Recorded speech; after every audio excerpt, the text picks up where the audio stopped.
Good evening, this side Pooja Gupta and you are watching my channel. तो 6 days crash course जो आपका चल रहा है, जिसका आज हम करने जा रहे हैं, 6:30 का सेशन है जिसमें हम करने जा रहे हैं एमसीक्यूज बेस्ड, यानी आपका एमसीक्यूज बेसिस है। इसको मैंने नाम दिया एक्स्ट्रा शॉर्ट्स का, कि ये जो सेशन है this is basically extra shorts, क्योंकि सुबह चल रहे हैं किसकी कितनी है तैयारी या किसमें कितना है दम, और जिसको मैं ऐसे ले रही हूँ कॉन्फिडेंट बूस्टर, कि हमारा कॉन्फिडेंस बना रहे।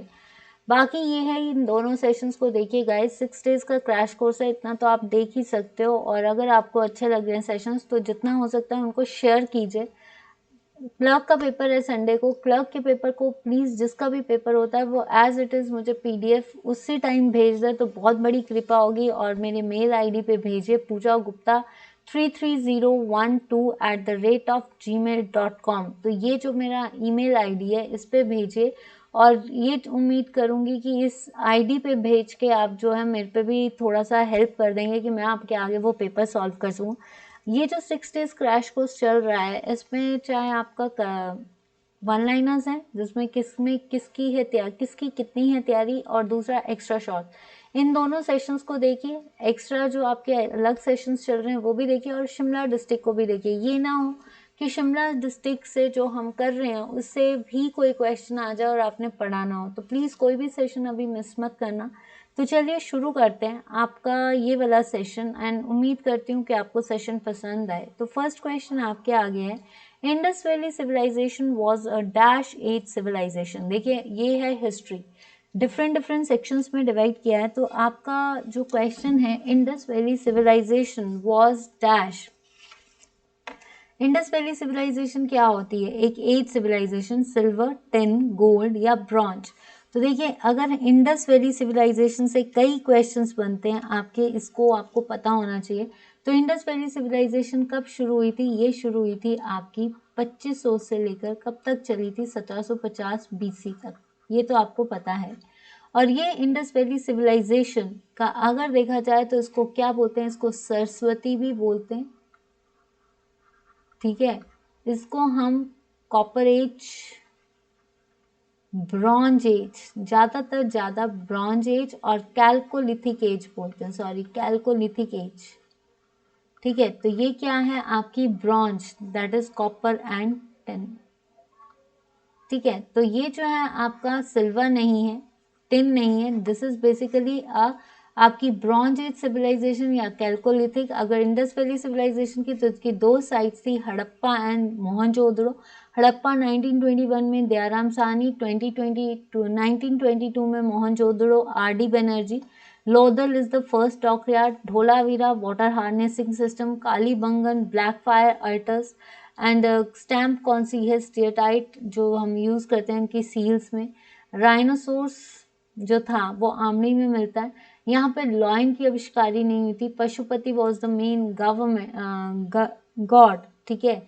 ये सारी चीज़ें किस पे चली हैं? आपकी इंडस वैली सिविलाइजेशन में। ये सुमेरिया के साथ जो थे ट्रेड करते थे। Junagadh rock inscription of Rudra Daman is in which language? देखिए इसको हम गिरिनार इंस्क्रिप्शन भी बोलते हैं, गिरिनार इंस्क्रिप्शन, ठीक है। ये गिरिनार इंस्क्रिप्शन किससे जुड़ी है? रुद्र दमन से। जिसने किसको रिपेयर किया था? सुदर्शन लेक को, सुदर्शन लेक को। और अगर रुद्र दमन की बात करें, सुदर्शना लेक को किया था। और रुद्र दमन किसका दामाद था? चंद्रगुप्त टू का, जिसने अपनी बेटी प्रभावती की शादी रुद्र दमन से कर दी थी। तो जो जूनागढ़ इंस्क्रिप्शन है जिसमें रुद्र दमन के बारे में लिखा गया है और किस लैंग्वेज में लिखा गया है ये बताना है, और किस इंस्क्रिप्शंस में, इसको कौन सी इंस्क्रिप्शंस बोलते हैं? जूनागढ़। तो प्राकृत सातवाहनाज की है लैंग्वेज, ये सातवाहनाज, जिसके फाउंडर कौन थे? सिमुका। पाली जो है दैट इज बुद्धिज्म। और संस्कृत लैंग्वेज जो थी ये आपकी बेसिकली हरियाणा की जितने भी डायनेस्टीज थी उनके लिए थी। संस्कृत थोड़ी बहुत हीनयान और जो आपके महायान है ना, महायान्स के लिए थी, ठीक है। In the individual satyagraha Vinoba Bhave was chosen as the first satyagraha, and who was the second? Individual satyagraha कब हुआ था? 1940 में हुआ था, ठीक है। जब 1940 में हुआ था तो ये जो था आपका इंडिविजुअल सत्याग्रह, इसमें विनोबा भावे जिसने कौन सी मूवमेंट शुरू की थी, भूदान मूवमेंट, जो कि आपकी क्या है 1951 में शुरू हुई थी, ठीक है 1851 में, सॉरी 1851 में शुरू की गई थी। और ये भूदान मूवमेंट किसने शुरू की थी, विनोबा भावे। तो जब इंडिविजुअल सत्याग्रह हुआ था 1940 में, तो पहला ये किसने शुरू किया था, महात्मा गांधी ने शुरू किया था। महात्मा गांधी का पहला सत्याग्रही कौन था, विनोबा भावे। और सेकंड उसमें पूछा राजेंद्र प्रसाद को इलेक्ट किया गया था, Pandit Jawaharlal Nehru. C Rajagopalachari was the last governor general और first governor general of free India. Free India का पहला गवर्नर जनरल कौन था, सी राजगोपालाचारी। सरदार वल्लभ भाई Patel was the first farmer deputy prime minister, ये हमारे डिप्टी प्राइम मिनिस्टर भी रहे हैं, तो ये नहीं है। इनका जो है स्टैचू ऑफ आपका यूनिटी इनका है। तो ये जो विनोबा भावे, सेकंड कौन थे आपके, जवाहरलाल नेहरू। कौन थे आपके, Jawaharlal Nehru. The split between extremist and the moderates come up in the open at the Surat Congress session in the year, कि एक्सट्रीमिस्ट और मॉडरेट्स के बीच का विभाजन किस वर्ष में सूरत कांग्रेस के सत्र में सामने आया था। तो देखिए किस सेशन में आता, मतलब जब आपका कांग्रेस, इंडियन नेशनल कांग्रेस का पहला अधिवेशन 1885 में हुआ था, जो किसको डील करता है, 1885 में किसने किया था, WBSC Banerjee was the president. तो अगर एक्सट्रीमिस्ट और मॉडरेट्स, एक्सट्रीमिस्ट कौन से थे, वो तीन थे, लाल बाल पाल, ठीक है। ये जो थे लाल बाल पाल, ये कट्टर थे, ये सीधा हथियाना चाहते थे, लेकिन जो मॉडरेट्स थे वो गवर्नमेंट की पॉलिसीज के अकॉर्डिंग चलना चाहते थे। बट उनका भी मेन एम था कि वो जो है अपनी गवर्नमेंट को प्रॉपरली चला सके। यहाँ पे पूछा कि कौन सी स्प्लिट जो है एक्सट्रीमिस्ट और मॉडरेट्स को जो है कम अप। देखिए ये जब सेशन हुआ था आपका सूरत कांग्रेस सेशन, इससे पहले एक कलकत्ता सेशन हुआ था 1906 में, जिसमें कहा गया था कि there will be a separation of power, कि एक अलग मिनिस्टर को चुना जाए। तो एक्सट्रीमिस्ट अलग चाहते थे, मॉडरेट अलग चाहते थे, जिसकी वजह से सूरत स्प्लिट हुई थी। तो 1905 नहीं है, 1906, 1907, 1909। देखिए 1909 में जो है आपका क्या हुआ था, 1909 में मॉडल रिफॉर्म्स, जिसमें क्या था आपका सेपरेट कम्युनिटी रेट भी बोलते हैं। 1906 में जो था, 1906 में आपका क्या हुआ था, 1906 में जो है एक लड़ाई चली थी, ठीक है, एक्सट्रीमिस्ट एंड मॉडरेट्स के बीच में। और जो उसमें ये कहा गया था कि जो आपका एक्सट्रीमिस्ट हैं वो अलग प्रेसिडेंट चुनना चाहते थे, ब्रिटिशर्स जो थे वो अलग रखना चाहते थे, जिसकी वजह से सूरत स्प्लिट हुई थी। और इस सूरत स्प्लिट कब हुई थी आपकी, इसके बीच में हुआ था। तो जब ये अलग प्रेसिडेंट चाहते थे, तो जिसकी वजह से लड़ाई शुरू हुई, और ये लड़ाई लास्ट में किसका रूप लेगी थी, आपके सूरत का। तो 1906 में सिर्फ सेशन चला था, जिस सेशन में जो है कलकत्ता सेशन चला था, जिसमें एक्सट्रीमिस्ट और मॉडरेट्स ने भी पार्ट लिया था। एक्सट्रीमिस्ट ने क्या किया था, एक्सट्रीमिस्ट ने जो था ये किसका, देखिए इसमें जो पार्ट किया था वो लोग आपके लाला लाजपत राय ने, ठीक है। तो इन्होंने, और वो चाहते थे कि मतलब इसी तीन जो एक्सट्रीमिस्ट है उन्हीं में से जो है प्रेसिडेंट चुना जाए, बट नहीं। तो उसके बेसिस पे एक स्प्लिट की गई, या उसके बेसिस पे जो निराशा आ गई थी, तो ये थी 1906। तो एग्जैक्ट सूरत स्प्लिट कब हुई थी, 1907 में, 1906 नहीं, ठीक है, यस 1906 नहीं। नेक्स्ट आता है आपका, Who among the following introduced the subsidiary alliance system in India? Subsidiary alliance किसने शुरू किया था भारत में? तो सब्सिडायरी अलायंस जो है Lord Clive, first governor general of Bengal, governor of Bengal, Cunningham, जो कि जिन्होंने जो है आर्कियोलॉजिकल सर्वे जो है शुरू किया था। एक्चुअली ये शुरू कब हुआ था, 1904 में जो है आर्कियोलॉजिकल साइट्स पे जो है एक्टिवेशन चल पड़ी थी, लेकिन बाद में किसके कहने पे, आपके अलेक्जेंडर कनिंगम के कहने पे, ठीक है। लॉर्ड वेलेस्ली या Lord Canning, Lord Canning was the first viceroy of India, first viceroy of India, ठीक है। तो answer is Lord Wellesley. Lord Wellesley ने जो थी वो क्या शुरू की थी, सब्सिडायरी अलायंस, जिसके बेसिस पे भी this is basically cause of 1857 revolt. Treaty of Surat was signed between, Surat की संधि किसके बीच हस्ताक्षर, ब्रिटिश और रुजू भोंसले, रघुनाथ, ब्रिटिश ऑफ रघुनाथ राव या ब्रिटिश फ्रेंच रघुनाथ राव या none of these.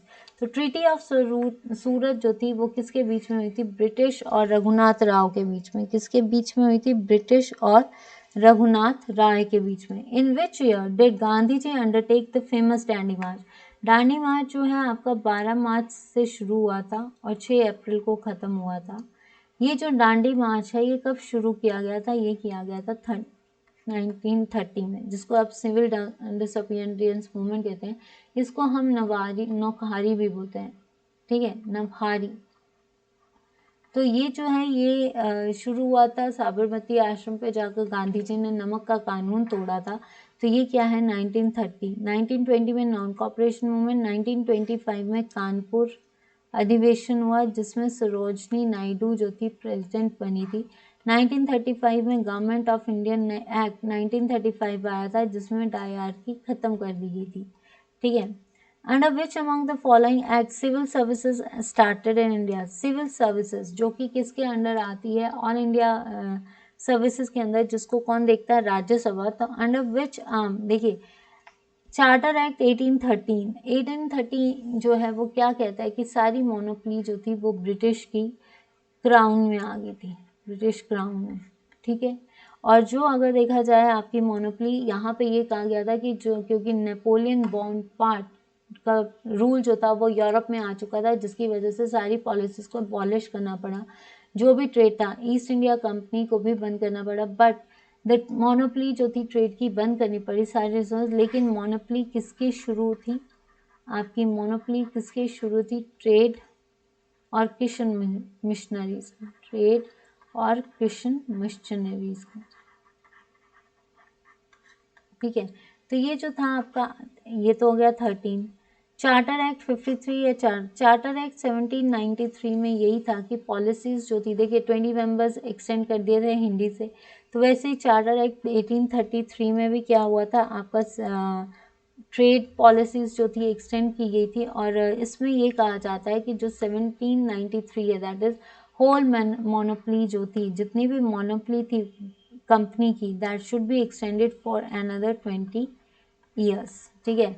Charter act 1833, तो ये नहीं है। चार्टर एक्ट 1853, तो आंसर इज चार्टर एक्ट 1853।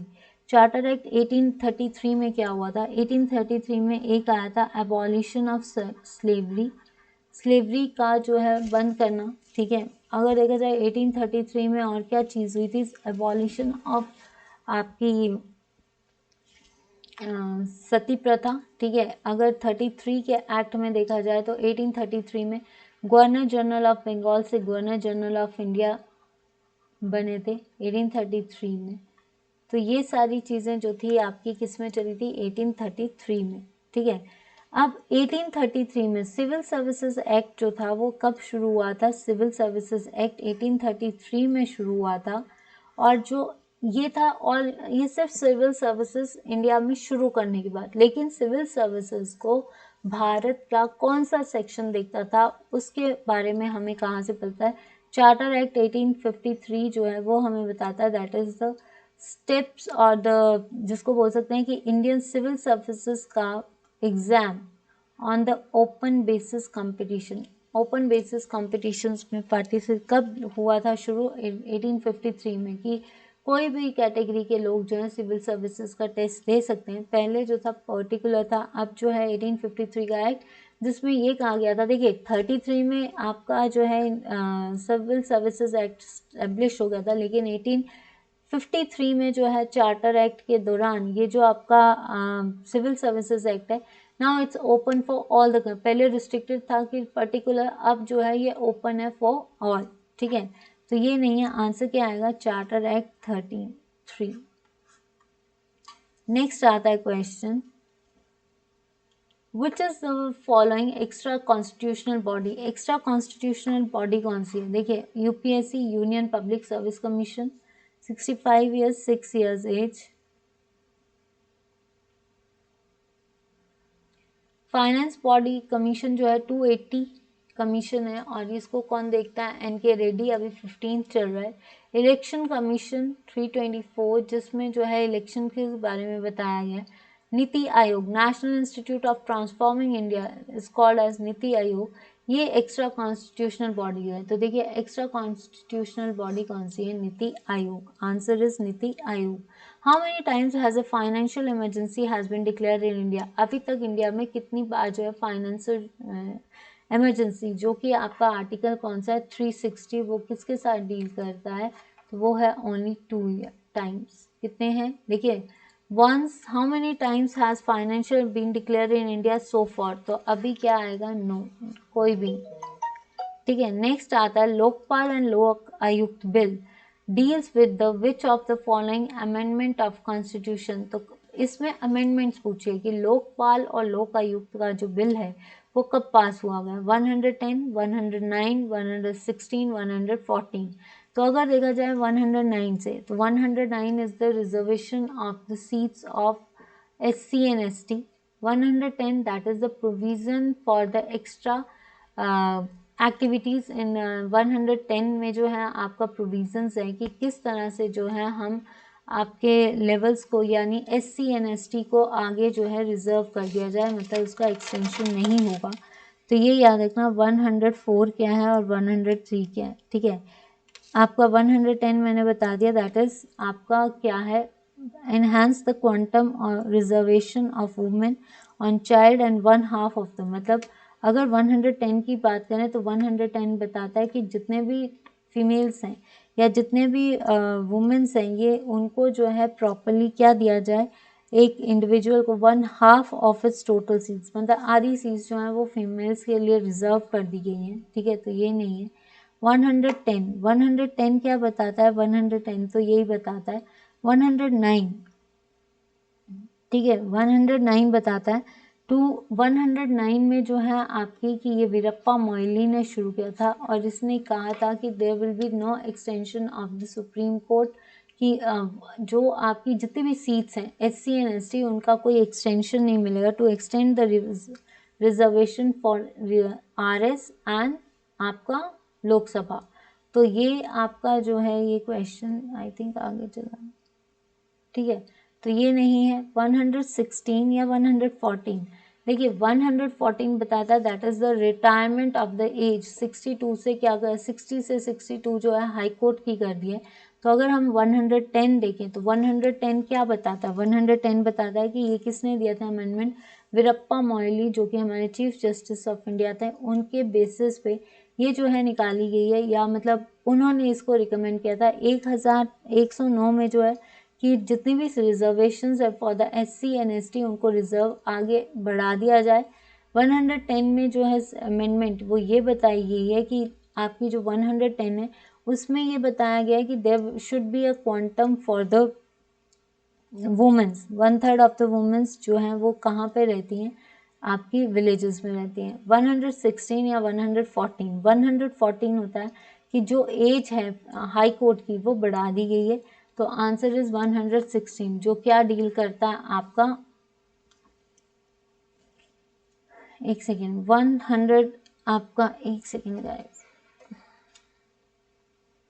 वो क्या डील करता है 116 लोकपाल और लोकायुक्त बिल, ये 116 अमेंडमेंट में यानी 2011 में शुरू किया गया था। ठीक है, 110 क्या बताता है, वो आपका स्पेशल प्रोविजंस, ठीक है, फॉर द वुमेन। एंड 109 क्या होता है, दैट इज लोक आपका वीरप्पा मोइली ने कहा था कि जो रिजर्वेशन ऑफ द सीट्स हैं SC एंड ST उसको जो है बढ़ा दिया जाए। और आपका 116 में ये कहा गया है, 116 क्या कहता है लोकपाल बिल, और 114 कहता है to increase the retirement age of HP is 62 to 60, high court का 62 से 60 ईयर्स करना। फिजिकल पॉलिसी होती है revenue and expenditure policy of the government. Who gave the slogan इनकलाब जिंदाबाद, इनकलाब जिंदाबाद। देखिए ये जो टर्म्स है इनकलाब जिंदाबाद जो है आपका इकबाल जो है इकबाल ने सारे जहां से अच्छा हिंदुस्तान हमारा, ठीक है, सारे जहां से अच्छा हिंदुस्तान हमारा, ये जो था आपका इकबाल ने दिया। हसरत मोहानी ने जो है टर्म इंकलाब जिंदाबाद दी थी। इंकलाब जिंदाबाद आपके हसरत मोहानी ने दी थी। भगत सिंह ने इसको जो है एग्जीक्यूट किया था। एग्जीक्यूट किया था भगत सिंह ने जो है एक्चुअली जो है स्लोगन किसने, भगत सिंह ने दिया था। अगर भगत सिंह नहीं होगा तो क्या आएगा आपका, हसरत मोहानी। ठीक है, तो यहाँ तक क्लियर है। फिर आता है एम के गांधी। एम के गांधी ने क्या कहा था, देखिए मोहनदास करमचंद गांधी क्या कहा था, करो या मरो। तो ये थे सारे, तो इसका सही आंसर आएगा भगवत सिंह। और अगर मैंने आपको बोला कि किसने दिया था स्लोगन इंकलाब जिंदाबाद का, तो वो किसने दिया था, भगत सिंह ने। पर ये टर्म किसने कॉइंट की थी, हसरत मोहानी ने। टर्म जो थी वो किसने कंसिडर की थी, आपकी हसरत मोहानी ने। बोला किसने था, भगत सिंह ने। Next, the largest union territory of India is, India की सबसे बड़ी यूनियन टेरिटरी कौन सी है।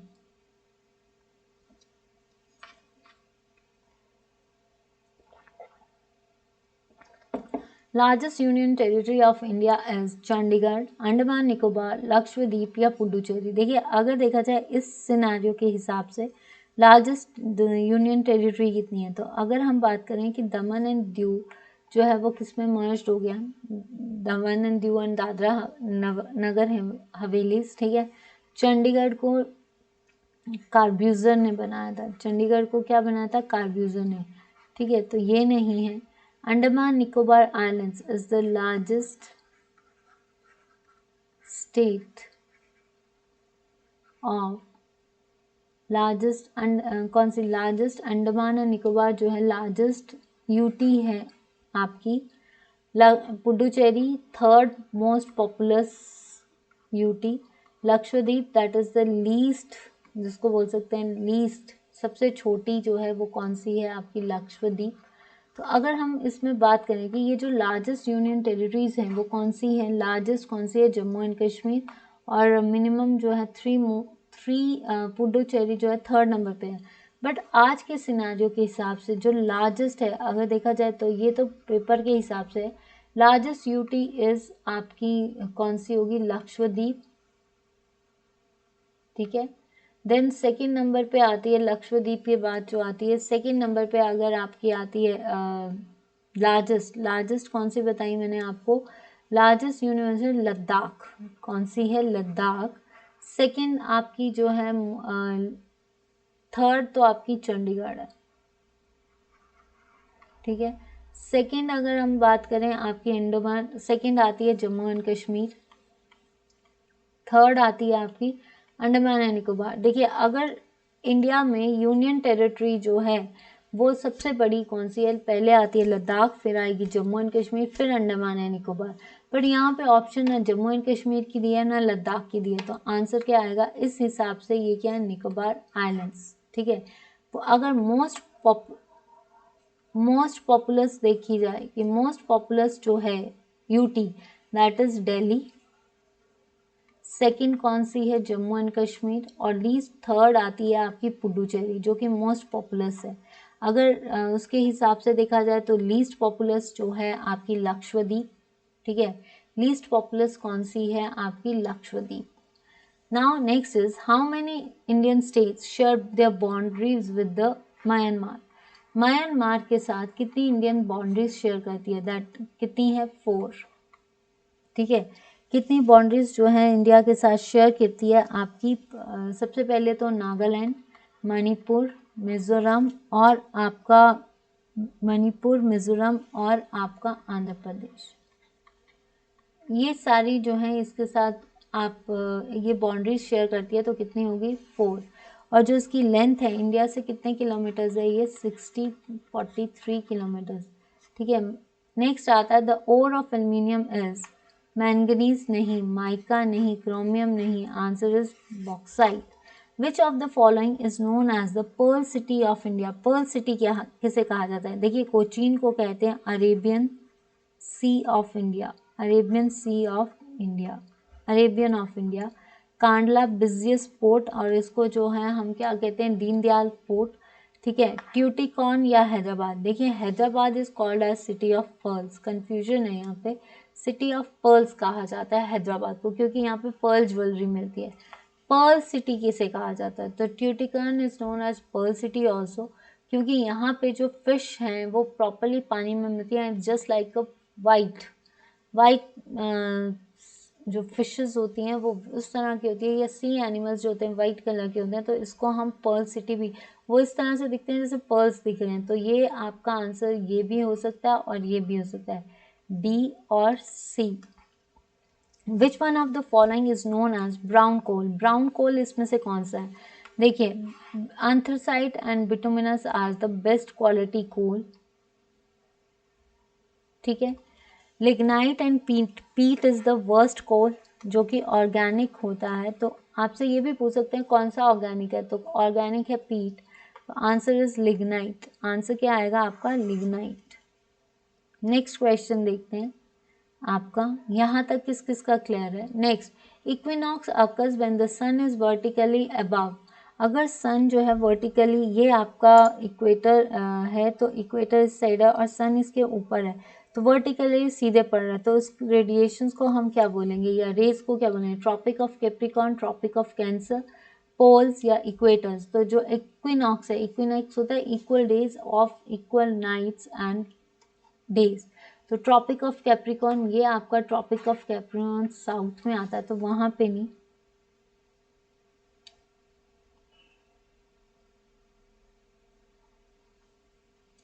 एक सेकेंड गाइस, ठीक है। तो जो आपका इक्विनॉक्स है, इक्विनॉक्स होता है equal days in equal nights in आपका कहाँ पे, इक्वेटर में। तो tropic of Capricorn south side आता है, कैंसर जो है आपका किस साइड आता है, नॉर्थ साइड आता है, पोल्स जो कि ऊपर टॉप पे होते हैं तो कौन से, north pole and south pole, equator mid line है। तो इक्विनॉक्स ऑकर्स जब सन जो है दैट इज वर्टिकली ऊपर किसके होगा, पोल्स के, क्योंकि आपको पता है 21 जून जो होता है that is the longest day. तो अगर आपका अर्थ यहाँ पे है सन, तो सीधा इस तरह से पड़ेगी रेस, ठीक है। तो जब आपकी सीधी पड़ रही हैं तो equinox occurs when the sun is vertically above the equinox कब होगा, तब इक्वेटर, पोल्स पे नहीं होगा, पोल्स पे तब होता है जब आपका उत्तरायण लगता है। तो यहाँ पे इक्विनॉक्स है जब equal days and equal nights लगेगी तो उसको बोलते हैं हम इक्विनॉक्स, और इक्विनॉक्स को लगाने के लिए क्या चाहिए, इक्वेटर, ठीक है। ट्रॉपिक ऑफ कैंसर जो होता है इक्वेटर के, साउदर्न स्फीयर जो होता है वो कैंसर, और आपका जैसे ये है ना,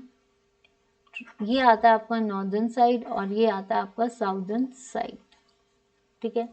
USA is divided into how many zones, देखिए यूएसए जो है बेसिकली कितने जोन्स में, 10, 12, 8 या 5, तो ये आते हैं 5, वैसे बेसिकली 6 हैं, तो 8 रशिया के हैं, 10 नहीं, 12 नहीं।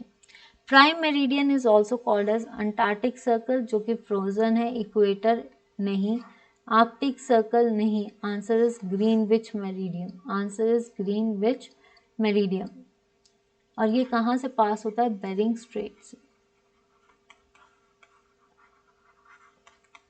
रोरिंग फोर्ट्रीज, रोरिंग फोर्ट्रीज क्या है, वेस्टर्लीज हैं जो कि वेस्ट टू ईस्ट चलती हैं, तो ये कौन सी विंड्स हैं, ocean currents in the northern hemisphere, cyclonic westerlies in the northern hemisphere, springy tides, study north west anti trends. देखिए ये जो है रोरिक फोर्टीज, ये कहाँ से चलती हैं, साउदर्न हेमिस्फीयर से चलती है, नॉर्दर्न से नहीं, तो ये क्या है, north west anti trade winds, ठीक है। The ozone layer protect us from cosmic rays नहीं, इंफ्रारेड नहीं, answer is UV rays, answer is UV rays, ultrasonic waves नहीं आएगा, आंसर इज आपका यूवी रेज, किससे प्रोटेक्ट करती है हमें, यूवी रेज से। The amount of albedo is in the atmosphere is about, albedo होता है कि जितना अर्थ से रिफ्लेक्ट कर गया, वो जो रिफ्लेक्टेड लाइट होती है वो अर्थ को होल्ड करके रखती है, उसको बोलते हैं हम एल्बिडो, जो कि अप्रॉक्सीमेटली 30 to 35% है, लेकिन यहाँ पे ऑप्शन कितनी दी गई है, ऐसी कोई नहीं दी गई है, तो 42%। Which cloud is known as high cloud, high cloud किसे कहा जाता है, साइरस, स्टमक, स्ट्रेटस, कोनार्क, समर, साइरस, स्ट्रेटस, निम्बस या क्यूमुलस। देखिए साइरस, निम्बस, क्यूमुलस, ये जितने भी आपके जो क्लाउड्स हैं, ये क्या है, हाई क्लाउड कौन सा होता है, तो साइरस सबसे ऊंचा क्लाउड, दिस लुक लाइक से आइस क्रिस्टल्स, बाकी थोड़े से हाइट में नीचे होते हैं। नेक्स्ट आता है, अब आता है आपका कंप्यूटर का सेशन। तो कंप्यूटर के सेशन में देखते हैं आपका क्या है। कंप्यूटर का सेशन है कि माइक्रोसॉफ्ट कंपनी जो है वो किससे रिलेटेड है, मार्क इलियट से नहीं, बिल गेट्स और पॉल एलन। माइक्रोसॉफ्ट कंपनी जो है वो पॉल एलन और आपका बिल गेट्स, तो answer is both A and B. Microsoft Windows is disk operating based system, GU graphical user interface based systems या यूनिक्स। तो यूनिक्स को कौन सा किया था, Bell Labs, AT&T। DOS disk operating system, disk नहीं है, GUI बेस्ड ऑपरेटिंग सिस्टम यानी ग्राफिकल यूजर इंटरफेस, हम ये यूज कर रहे हैं। तो इसका मतलब माइक्रोसॉफ्ट विंडोज जो होती हैं वो किस पे डिपेंड करती है, GUI पे। The menu in MS Windows contains list of, जितनी भी MS विंडोज हैं यानी माइक्रोसॉफ्ट विंडोज हैं वो क्या लेकर चलती है, कमांड्स, डाटा तो रॉ फैक्ट्स होता है, ऑब्जेक्ट्स जो कि collection of data, objects and objects के बाद क्या बनती है, रिपोर्ट। तो MS विंडोज क्या लेकर चलती है, MS विंडो जो है वो क्या लेकर जाएगी, कमांड्स। जब हम उसको कमांड्स देंगे तभी जाकर वो वर्क करेगी। What is Windows explorer, Windows explorer क्या होता है, अ ड्राइव नहीं, अ नेटवर्क नहीं, अ वेब ब्राउज़र नहीं, a file manager. Windows explorer की बात करी जा रही है तो ये क्या है आपका file manager, Windows web browser नहीं होता। Text files can be made in, जो आपकी फाइल्स होती हैं ना उसको जिसमें टेक्स्ट लिखा जाता है वो कहाँ बनती है, नोटपैड, MS वर्ड, वर्डपैड या ऑल ऑफ दीज। तो देखिए टेक्स्ट फाइल्स हम नोटपैड, MS वर्ड, वर्डपैड दोनों में लिखे जाते हैं, answer is all of these. यहाँ तक किस किस का सेशन, भाई ये बताइए यहाँ तक किस किस का सेशन सही है और किस किस को सेशन में मज़ा आ रहा है। अगर सेशन में मज़ा आ रहा है तो प्लीज़ वीडियो को लाइक एंड शेयर जरूर करना, ठीक है। और जहाँ पे अगर आपको लगता है कि मैम कंफ्यूज हैं या कुछ है तो आप मुझे फीडबैक दे सकते हो। नेक्स्ट आता है क्वेश्चन, ये है science session. Which one of the following matter is very hard and very ductile, कौन सा मेटल जो है बहुत सख्त है लेकिन उसको इजीली डक्टाइल कर दिया जाता है यानी डक्टाइल इन दी शीट्स बनाई जाती हैं, वायर्स। नाइक्रोम जो कि निकल एंड क्रोमियम का बनता है, cast iron, wrought iron, tungsten, W। तो हार्ड और जो मटेरियल्स कौन कौन सा मटेरियल हम यूज करते हैं, that is called Carborundum, Carborundum. एक second,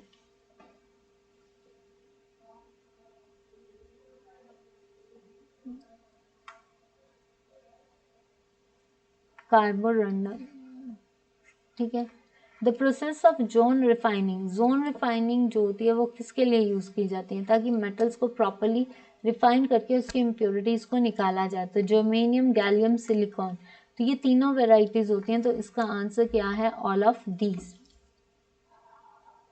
silicon is the main constituent of, silicon किसका है, एलॉयस। देखिए प्लांट्स नहीं, प्लांट्स का आप सेलुलोज ले लीजिए, एनिमल्स का ग्लूकोजन ले लीजिए, ठीक है।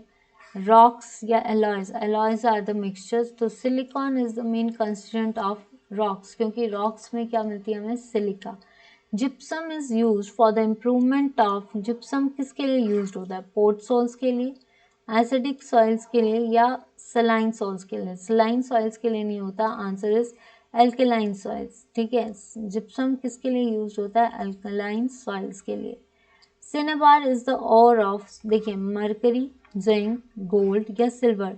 सिल्वर का होता है ऑग्मेटाइट, गोल्ड का होता है आपका, इसका नाम है फ्रेगमेटाइट, इसका जो टाइप है आपका कैल्वेराइट, इसको हम कैल्वेराइट भी बोल सकते हैं, कैल्वेराइट और आपका सिल्वेनाइट, ठीक है। जिंक, जिंक का जो है हम क्या बोलते हैं, आपका जिंक का जो है स्फीलेराइट, स्फीलेराइट। तो मरकरी का और क्या होता है, सिनेबार, सिनेबार किसका और है, मरकरी का, तो answer is mercury. Now comes the आपके HPG के सेशंस। तो HPG के का सेशन हम डील करने जा रहे हैं। विच of the following projects is not constructed across the river Beas. Beas नदी के किनारे कौन सा प्रोजेक्ट नहीं बना है, यहाँ पे पूछा गया है कौन सा नहीं बना है। तो देखिए एलन दुंगम ये जो है प्रोजेक्ट ये किस नदी पे है, ब्यास पे ही है, और जिसको जो है कौन देख रहा है, कौन एग्जीक्यूटिंग बॉडी है, AND। ठीक है, पट्टिकरी जो है आपका पट्टिकरी, इसको हम बोल सकते हैं ये है 10 मेगावाट। ठीक है, 10 मेगावाट है, जो कि कहाँ पे है, ये मंडी में, कहाँ पे है आपका मंडी में। ठीक है, नेक्स्ट आता है आपका बसपा करछम जो है आपका, देखिए इसमें से कौन सा प्रोजेक्ट है जो रिवर ब्यास पे नहीं है, ये पूछा है। मलाना जो है ये आपका कहाँ पे पड़ता है, इसको कौन देखता है, एवरेस्ट पावर लिमिटेड। ये क्या है आपका, एवरेस्ट पावर लिमिटेड, जो कि आपका क्या है 1000 मेगावाट।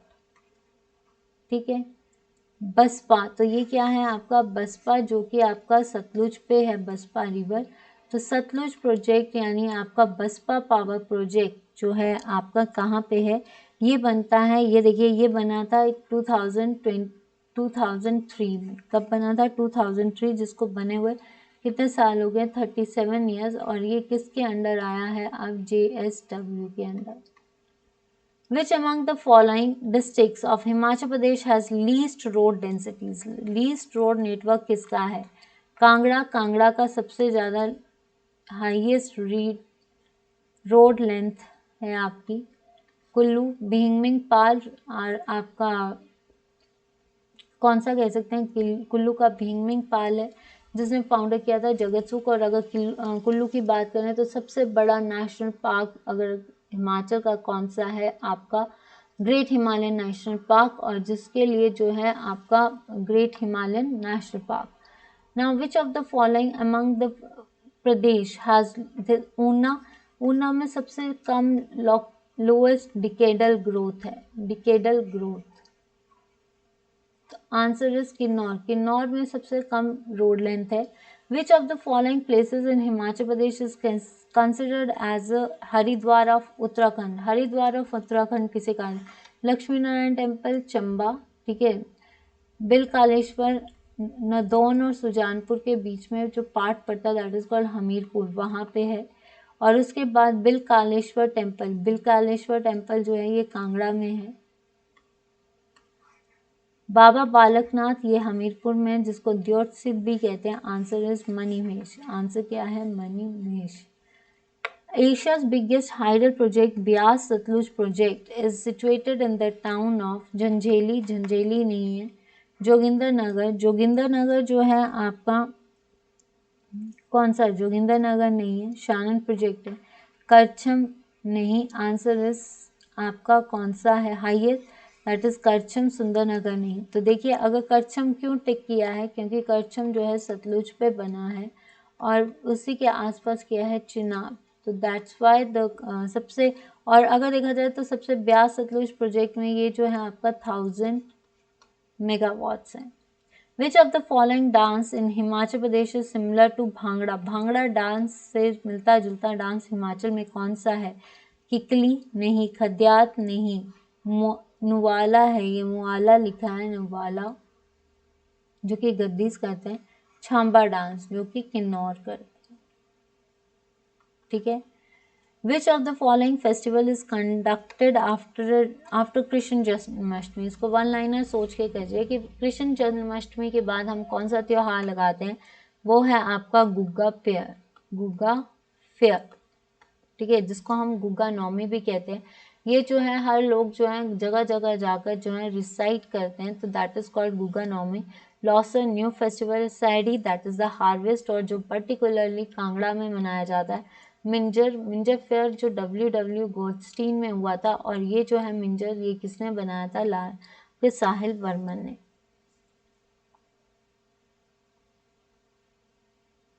नेक्स्ट आपका एक सेकेंड, नेक्स्ट है आपका Hisaab Ki Kitaab, a module of 6 short films has been released by which authority. Hisaab Ki किताब जो है एक मॉड्यूल है 6 शॉर्ट फिल्म्स का, वो किस कंपनी ने लॉन्च किया? Investor education and protection fund authority, securities and exchange, reserve bank या नेशनल हेल्थ अथॉरिटी। तो ये जो है आपका हिसाब की किताब जो मॉड्यूल है 6 शॉर्ट फिल्म्स का, वो किसने शुरू किया है? Investor education and protection fund secure authority.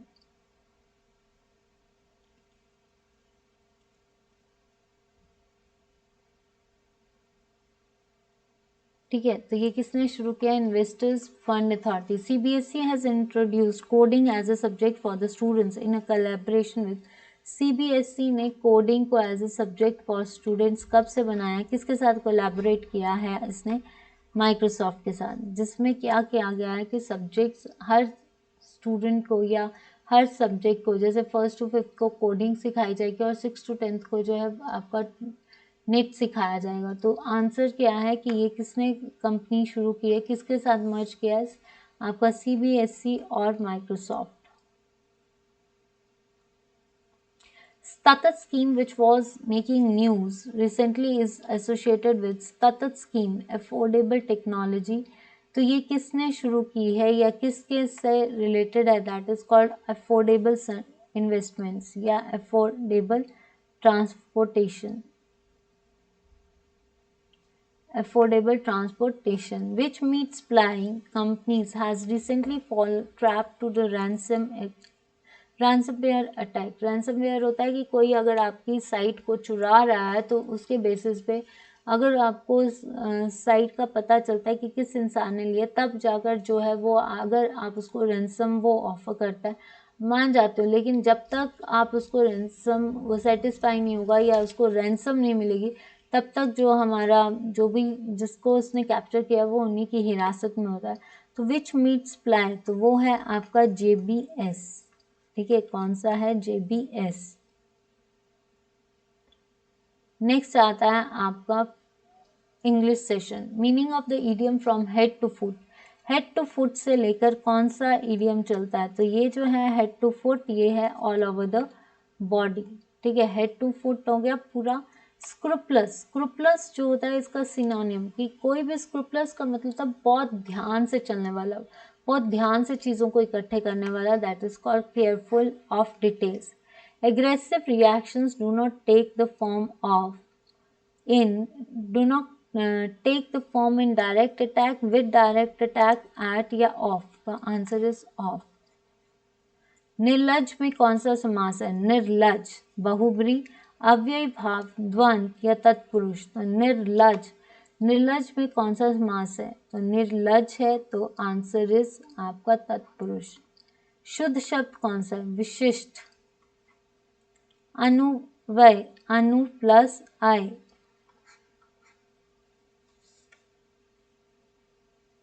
Next आता है as I approach dash him he turn walk and walked away. मतलब जैसे ही मैं उसके पास पहुंचा, तो यहाँ पे डायरेक्शन की बात हो रही है कि to him, as I approach to him. The antonym of the word resistive, resistive होता है एक्साइटेड होना, तो उसको काम डाउन करना is called relaxed. Correct spellings of heterogeneous. तो हिट्रोजीनियस के स्पेलिंग क्या होते हैं?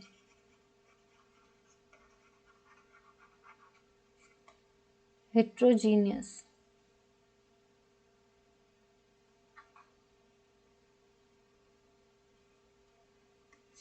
ए।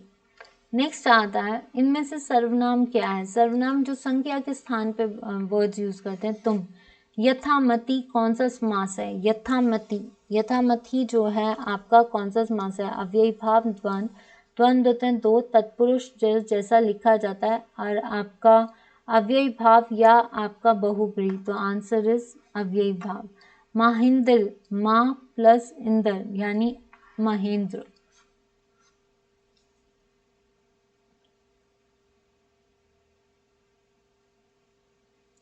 आज का सेशन इतना ही। मिलते हैं आपसे कल के सेशन में। आई होप कि आपको सेशन अच्छा लगा होगा। अगर सेशन अच्छा लगा तो वीडियो को लाइक एंड शेयर जरूर करना।